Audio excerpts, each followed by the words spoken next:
تو مسلمان کی جتنی بھی کنٹریز ہیں وہ گندی ہونا چاہیے تھا.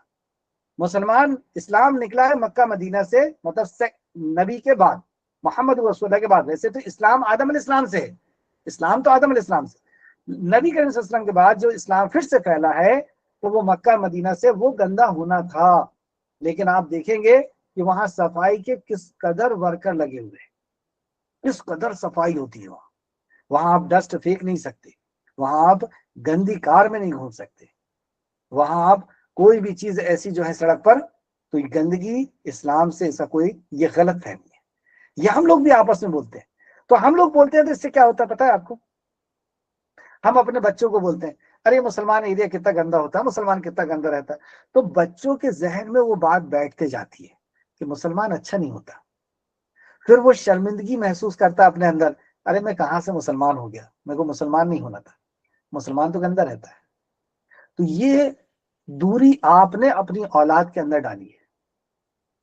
ماں باپ اگر آپ کو ایسا کہہ رہے ہیں کہ مسلمان ایریا گندا ہوتا ہے، مسلمان گندا ہوتا ہے، آپ ان کو ٹوک دیجئے کہ نہیں ابو یہ بات غلط ہے، نہیں امی یہ بات غلط ہے، ہمارا اسلام ایسا نہیں، ہم کو فخر ہے اپنے اسلام پر. مسلمان اگر گندا ہوتا ہے تو 57 کنٹری گندی ہوتی، کوئی ایک کنٹری بھی گندی نہیں. ہندوستان گندا ہے اگر اس اینگل سے اگر آپ دیکھیں تو. اگر آپ ایسا کہیں گے کہ مسلمان گندا ہوتا ہے تو ہم کو اپنے اندر شرم آئے گی اور ہم سوچیں گے ہم کہاں سے کہاں مسلمان گھر میں پیدا ہو گئے، ہم مسلمان گھر میں پیدا نہیں ہونا تھا. تو یہ غلط فہمیاں ہم ڈال رہے ہیں اور اپنے بچوں کو ہم خود دور کر رہے ہیں اسلام سے. اپنے بچوں کو ہم خود دور کر رہے ہیں. ایک ایک چیز نفرت ڈالتے جا رہی ہے اور ایک ایک نفرت بڑھتے بڑھتے ایک دن ایسا آتا ہے کہ ہمارا بچہ مسلمان جیسا دکھنا نہیں چاہتا، نہ اس کی داڑھی ہوتی ہے نہ حجاب ہوتا ہے، بولنا نہیں چاہتا مسلمان جیسا. اور پھر اس کے بعد آپ کو تکلیف ہوتی ہے کہ میری اولاد ایسی بن گئی.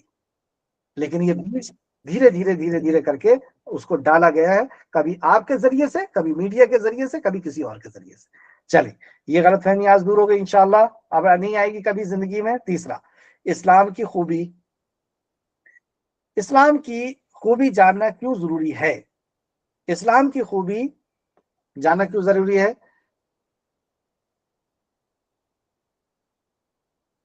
انسان جس چیز کے اندر خوبی دیکھتا ہے وہ اس کو حاصل کرنے کی کوشش کرتا ہے، ویسا بننے کی کوشش کرتا ہے. جس کے اندر بھی خوبی دیکھتا ہے اس خوبی کو اپنانے کی کوشش کرتا ہے. یہ انسان کی فطرت ہوتی ہے. اور اگر آپ سے یہ کہا جائے آپ کو کیا بننا ہے تو آپ فوراً کیا بولیں گے؟ ڈاکٹر. 90% بچے بولتے ہیں ڈاکٹر. کیوں؟ کیا ان کی کاؤنسلنگ کی گئی ہے؟ نہیں، ان کو خوبی بتائی گئی ہے، اس نے خوبی دیکھا ہے. ڈاکٹر کی خوبی بتائی گئی ہے، ڈاکٹر دیکھا ہے اس نے. اسلام کی خوبی اسے نہیں بتائی گئی، اسلام کی خوبی اسے نہیں دکھائی گئی.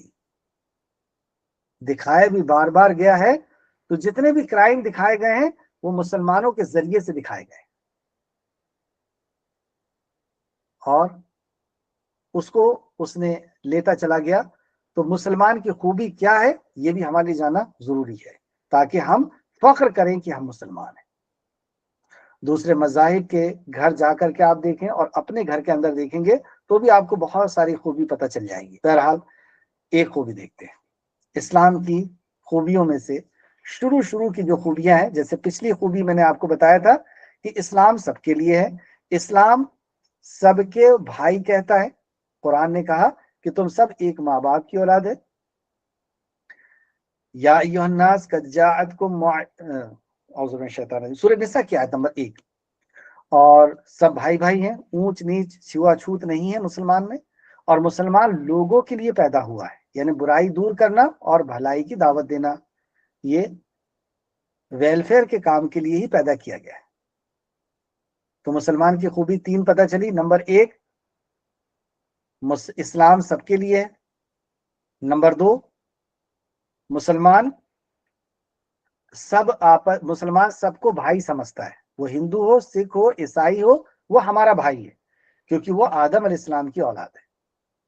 اس میں ہمیں کوئی فرق نہیں، کوئی اونچ نیچ نہیں، کوئی چھوا چھوت نہیں. ہم اس کو اپنے گھر میں بلائیں، پانی پلائیں، کھانا کھلائیں، ہم مسجد میں اس کو بٹھا لیں، کوئی چھوا چھوت نہیں ہے. یہ اسلام ہے۔ نمبر 3، اسلام یعنی جو سچا مسلمان ہے اس کی پیدائش کا مقصد ہی برائی کو سماج سے دور کرنا ہے، کرائم کو دور کرنا ہے اور اچھائی کی دعوت دینا ہے، لوگوں کو لٹریٹ کرنا ہے۔ آج ہم اسلام کی خوبی پڑھنے والے ہیں، اقرأ بسم ربک الذی خلق۔ اسلام کی خوبی یہ کہ اسلام کا پہلا آرڈر شکشت بننے کا ہے، لٹریٹ بننے کا، علم حاصل کرنے کا۔ اسلام کا پہلا آرڈر ہے، یہ پہلی وحی ہے یہ، اور یہ وحی فرض ہے۔ طلب العلم فریضۃ علی کل مسلم۔ تو پہلی درسگاہ اللہ رب العزت کی، جبریل امین وحی لے کے آئے ہیں۔ پڑھنے والے کون؟ محمد رسول اللہ، اور پڑھانے والا کون؟ اللہ سبحانہ وتعالی۔ کیا پڑھایا پہلے دن؟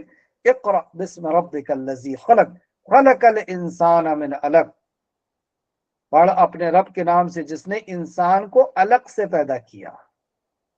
علق کیا چیز ہے یہ؟ اس کو آگے پڑھیں گے۔ اقرأ وربک الاکرم۔ پڑھ تیرا رب بہت ہی کریم ہے۔ الذی علم بالقلم، جس نے علم سکھایا، بالقلم، قلم کے ذریعے سے۔ اشارہ بھی کر دیا کہ علم کا تعلق قلم سے ہے، لکھنے سے ہے، یاد کرنے سے ہے۔ تو بہرحال حفاظت کرنے سے، اور حفاظت دو طرح سے ہوتی ہے، ایک یاد کر کے ہوتی ہے اور ایک لکھ کر کے ہوتی ہے۔ تو اسلام کی خوبی، اسلام نے پہلی تعلیم اور پہلا ہی حکم انسان کو لٹریٹ کرنے کا، تعلیم یافتہ کرنے کا، شکشت کرنے کا دیا ہے۔ اور یہ علم کس کے لیے ہے؟ سب کے لیے۔ قال رسول اللہ صلی اللہ علیہ وسلم طلب العلم فریضۃ علی کل مسلم۔ فرض کر دیا، اسلام میں فرض ہے یہ، یعنی اگر نہیں کرو گے تو پکڑ ہوگی، اللہ کی گرفت میں آؤ گے۔ اللہ، تو کس کے لیے فرض ہے؟ سب کے لیے فرض ہے، مرد کے لیے بھی، عورت کے لیے بھی، غریب کے لیے، امیر کے لیے بھی، سید کے لیے بھی اور شیخ کے لیے بھی۔ دوسرے مذہب میں ایسا ہے، دوسرے مذہب میں سودر اور چھتری، ویش، یہ وید نہیں پڑھ سکتے، یہ پوجا نہیں کر سکتے، یہ پنڈت کے گھر میں نہیں بیٹھ سکتے۔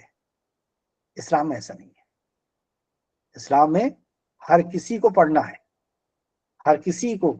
اگر کوئی نیچ اونچ جات تو ہوتی نہیں، مسلمان نے خود بنا لیا نیچ اونچ جات۔ اگر نیچ اونچ جات بنا بھی لیا ہے لیکن اس کے باوجود بھی مدرسے میں جات کی بیس پر ایڈمیشن نہیں ہوا، ایسا کوئی مدرسہ پیدا نہیں ہوا۔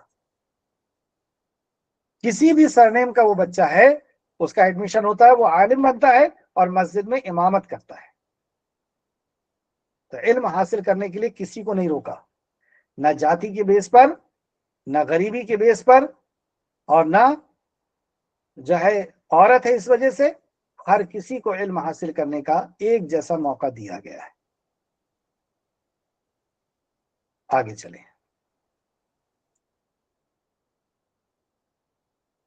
تعلیم علم کی خوبی بتائی اسلام نے۔ جیسے آپ علم حاصل کرنے کے لیے یہاں پر حاضر ہوئے ہیں، تو طالب علم کی کیا خوبی بتائی ہے؟ نبی کریم صلی اللہ علیہ وسلم نے فرمایا، جو شخص اپنا گھر سے علم کی تلاش کے لیے نکلتا ہے، فرشتے اس کے عمل سے خوش ہو کر اپنے پروں کو بچھا دیتے ہیں۔ اللہ، یعنی آپ علم حاصل کرنے آ رہے ہیں تو فرشتے قالین نہیں بچھا رہے، پھول نہیں بچھا رہے، اپنے پروں کو بچھا رہے ہیں۔ وہ نورانی مخلوق جو پلک جھپکنے کے برابر بھی نافرمانی نہیں کرتی، آپ کے اس عمل سے اس قدر خوش ہے۔ تو اس سے کیا پتہ چلا کہ اللہ کے پاس علم کی بہت قدر ہے۔ آپ حج کرنے جا رہے ہیں، عمرہ کرنے جا رہے ہیں، نماز پڑھنے جا رہے ہیں، فرشتے پر نہیں بچھاتے، نہ پھول ڈالتے ہیں، نہ قالین بچھاتے ہیں، لیکن علم حاصل کرنے جا رہے ہیں۔ کس قدر اہمیت ہے علم کی۔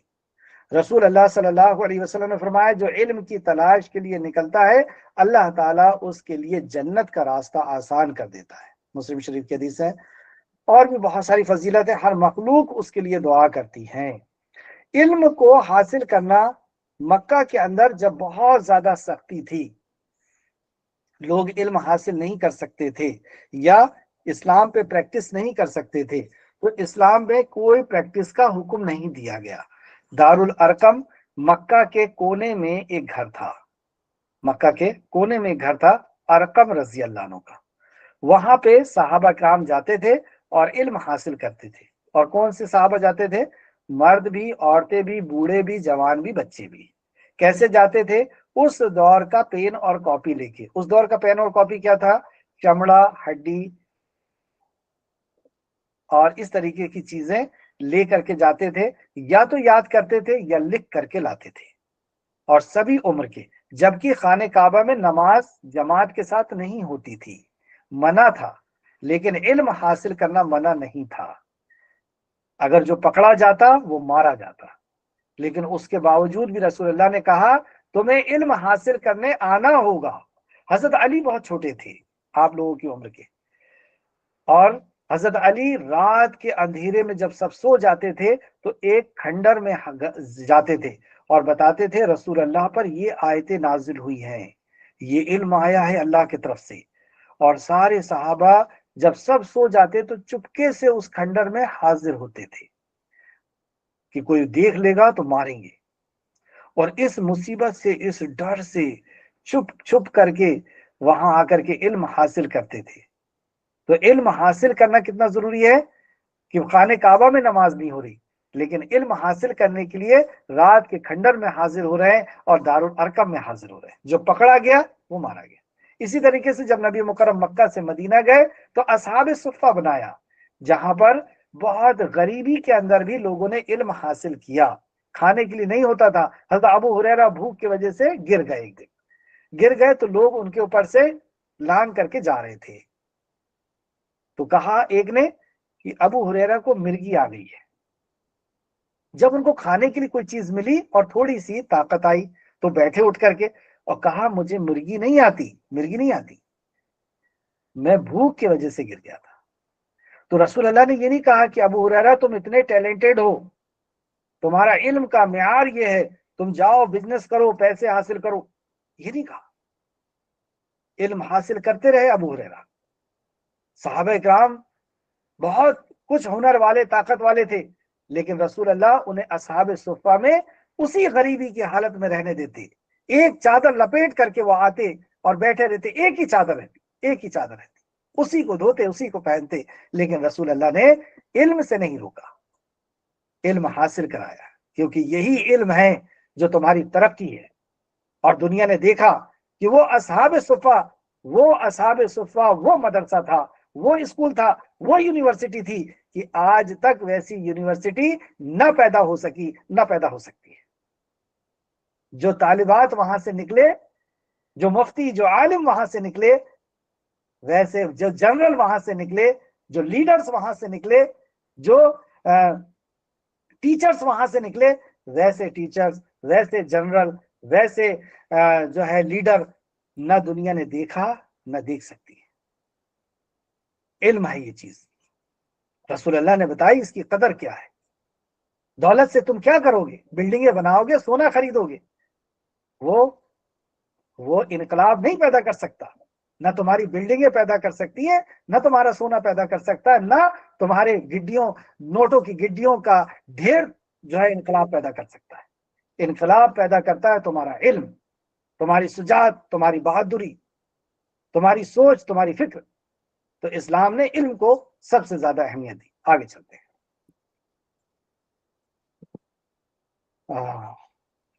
دور حاضر میں مسلمانوں نے علم کے ساتھ کیا کیا؟ دور حاضر میں مسلمانوں نے علم کے ساتھ کیا کیا؟ غداری کی، اللہ کے پہلے حکم کے ساتھ غداری، دین اور دنیا کے علم کو الگ الگ کر دیا، جبکہ دین اور دنیا کا علم الگ الگ نہیں ہے۔ قرآن و حدیث میں سائنس بھی ہے، جغرافی بھی ہے، میتھس بھی ہے، دنیا کی زندگی جینے کا ہی تو طریقہ ہے، پھر تم نے اس کو الگ کیوں کیا؟ تو یہ الگ الگ کر کے اور بانٹ دیا انسان کو۔ کچھ بچے مدرسے میں چلے گئے اور کچھ اسکول میں، اور زیادہ تر اسکول میں جانا شروع ہو گئے۔ یہ کب ہوا؟ یہ 600 ہجری میں ہوا۔ 600 ہجری میں یہودیوں نے ایک بہت بڑی چال چلی اور ان کی چال کامیاب ہو گئی. انہوں نے اسکول اور مدرسے کو الگ الگ کر دیا. پہلے اسکول اور مدرسے کی پڑھائی ایک ہی ہوتی تھی. جو میں نے پچھلے ہفتے آپ کو سائنٹسٹ کا بتایا کہ اس نے آنکھ کا پہلا آپریشن کیا, قرآن حدیث پڑھتے تھے وہ.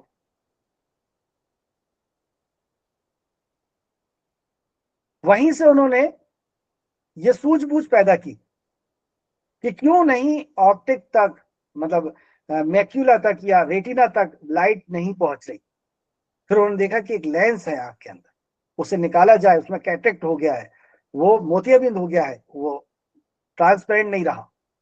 کہاں سے ان کو یہ سوجھ بوجھ آئی؟ تو 600 ہجری تک مسلمان کے عروج کا دور تھا.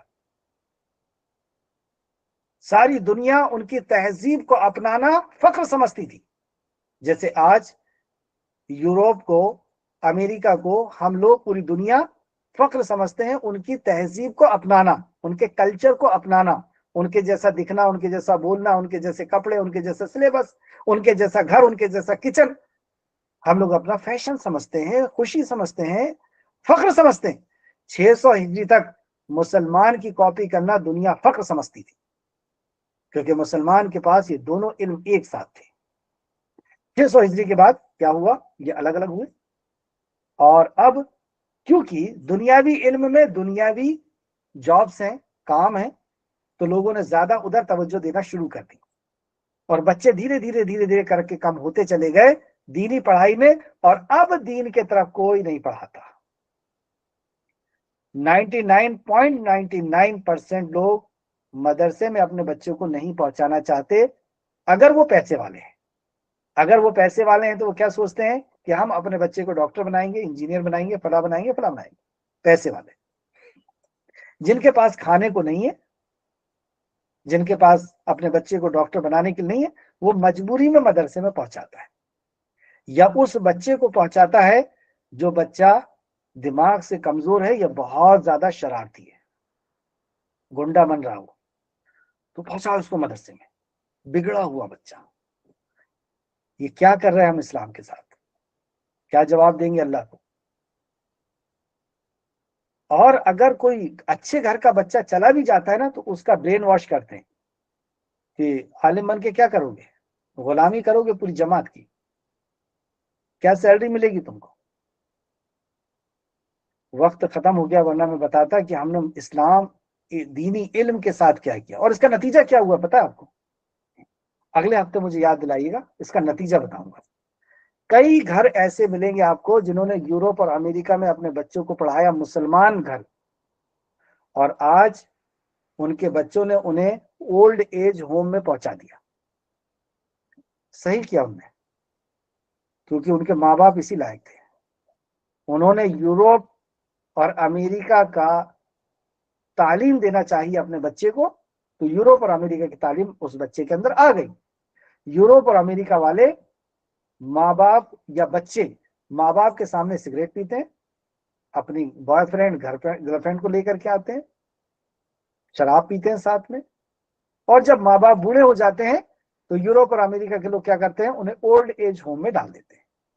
ہم بڑے متاثر ہوئے ان سے, ان کے کلچر سے, ان کی تہذیب سے, اور اپنے بچوں کو فخر سمجھا یوروپ اور امریکہ پہنچا دی. کیا کیا انہوں نے؟ میں پورا ویڈیو دکھاؤں گا آپ کو.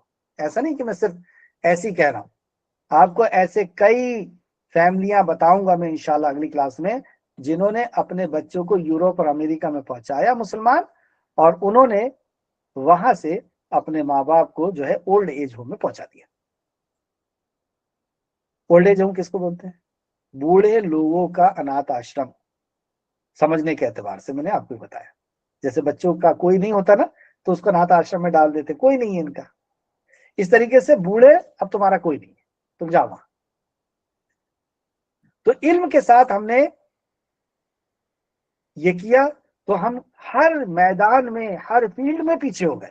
ہمارا کوئی بڑا لیڈر نہیں, ہمارا کوئی بڑا بزنس نہیں. جتنے بھی بڑے بزنس ہیں وہ سب یہودیوں کے دکھیں گے آپ کو. ہمارا کوئی جو ہے تعلیم کا معیار سب سے نیچے, سچر کمیٹی دیکھیں آپ نیچے لکھی ہوئی ہے, اس کی رپورٹ ہے, گورنمنٹ کی رپورٹ ہے, کہ تعلیم کے میدان میں دلت سے بھی زیادہ پیچھے ہے مسلمان.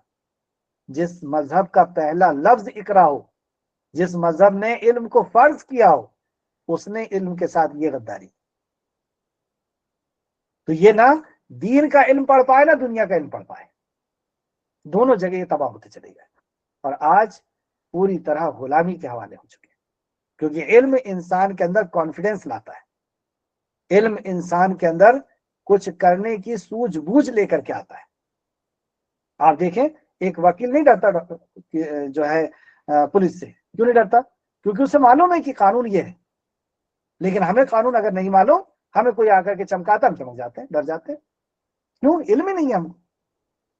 جو کچھ کرائم کیے نہیں لیکن پھر بھی ڈر رہے ہیں، کچھ گناہ کیے نہیں پھر بھی ڈر رہے ہیں. کیوں ڈر رہے ہیں؟ کیونکہ علم نہیں. اگر علم ہوگا تو ہم جا کے بول سکتے ہیں سر میں نے ایسا نہیں کیا، اور میں نے یہ کیا ہوں، یہ میرے سنویدھان میں ہے، میں نے یہ کوئی غلط نہیں کیا، میں نے قانون کا النگھن نہیں کیا. علم نہیں ہے. علم نہیں ہے تو پنچر بنا رہے ہیں، سبزی بیچ رہے ہیں، پریس کر رہے ہیں، کپڑے دھو رہے ہیں، اس قسم کے کام کر رہے ہیں. علم نہیں ہے. علم نہیں ہے تو اللہ اکبر، کیا کہا، کیا کیا کہوں میں. علم کے ساتھ ہم نے کیا کیا، جبکہ علم نبی کریم صلی اللہ علیہ وسلم نے کیسے سکھایا کہ تم کو موت کے سائے کے نیچے بھی اگر آنا ہے تو علم حاصل کرنے آنا پڑے گا دارالارقم میں.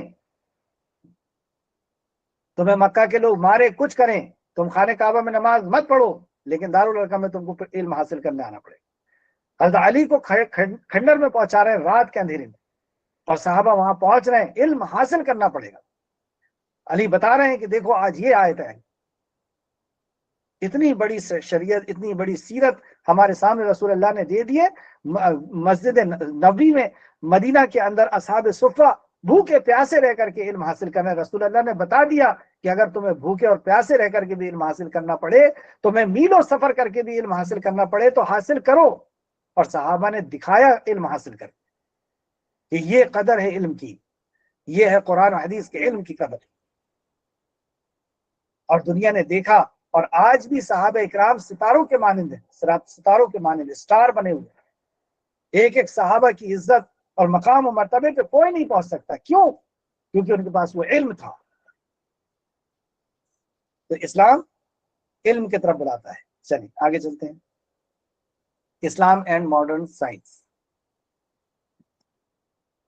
اسلام اینڈ ماڈرن سائنس کیوں پڑھ رہے ہیں؟ اس کو اگلے ہفتے لیتے ہیں انشاءاللہ. اگلے ہفتے لیتے ہیں، لیکن ایک ویڈیو دکھا دیتے ہیں تاکہ بچوں کو اچھا لگے ویڈیو دیکھنے میں.